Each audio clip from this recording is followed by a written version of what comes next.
Now, I'm sure we've all walked along a beach and noticed little bits of fishing nets, aren't there, washed up on the shore, tangled in the seaweed or maybe lodged between the rocks. Well, while it can be upsetting to see, groundbreaking work is going on here in the West Country to make a difference. Yes, all this week we've been looking at the issue of microplastics, what's being done to tackle the crisis.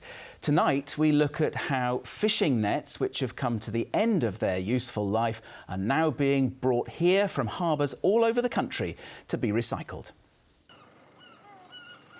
The fishing industry is what many of our coastal communities were built on, an important part of the southwest economy, which helps create the picture postcard image which draws tourists to the West Country too. But what's often out of sight and therefore out of mind is the issue of what happens to fishing nets when they come to the end of their life. The cost of them ending up in the natural environment is high. Sending them to landfill isn't much better. So 10 years ago, someone came up with a solution. So Odyssey was formed really as a way of almost proving a point, to show that the circular economy could work. Odyssey's Net Regeneration scheme has now seen more than 200,000 kilos of nets recovered and recycled. Well, we ended up sort of forming the first recycling schemes in the UK for fishing gear and for beach clean plastic, and now we work with around 23 different charities and NGOs and 42 different fishing communities. Our best advocates have been the fishing community, really. It wasn't the fact that they didn't want to recycle, it's the fact they were under-resourced to do so. In the past, it would have cost thousands just to remove these waste nets and dump them in landfill. Now they're collected for free and put to good use, and some in the fishing industry have understandably jumped at the chance.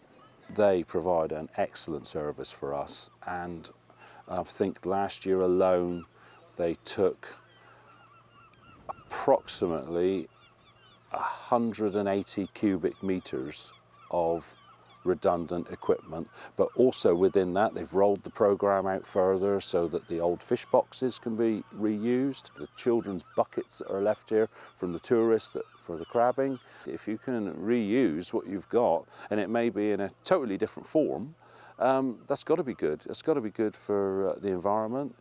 It's good for all of us. The nets are all taken to Exeter City Council's facility at Marsh Barton, where they're sorted and graded. And this is a pioneering scheme. End-of-life nets are being brought here from all over the country.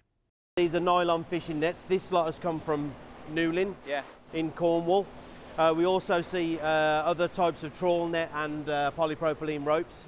So what we're going to do here is we quality control it and we start the process of turning it back into products.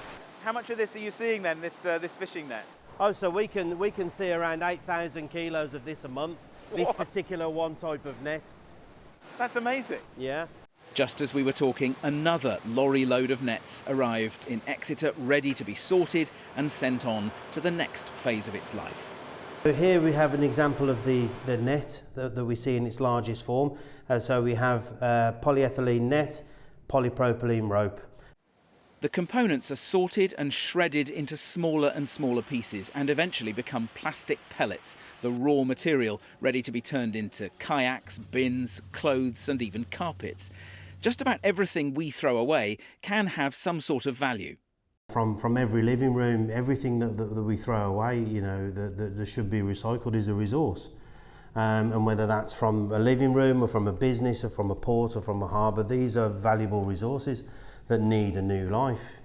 Of course, with so much plastic waste being generated every day, it's easy to become overwhelmed by the issue. I think the most important thing is just do whatever you can, no matter how small. And not becoming demotivated by the scale of the problem. It is very easy to kind of think, this is just such a colossal issue, there's nothing I can do, and leave it to someone else. The UN says plastic pollution is set to triple by 2060 if no action is taken. Rob Thompson says everyone has a role to play in this. We mustn't wait around for change to happen, he says. We must choose to be part of that change. This has been a fascinating journey. You've been on this all week. Yeah, it's been really interesting, actually, but also inspiring that so much positive stuff is happening here in the West Country to actually address this issue. And it's really innovations and pioneering stuff here in the West Country that is making the difference. But it's not just about what's in our waterways, of course. Tomorrow evening, we're going to be meeting those who go above and beyond to keep our streets free of plastic as well. Yeah, we need that bit of optimism, otherwise it feels overwhelming, doesn't it? We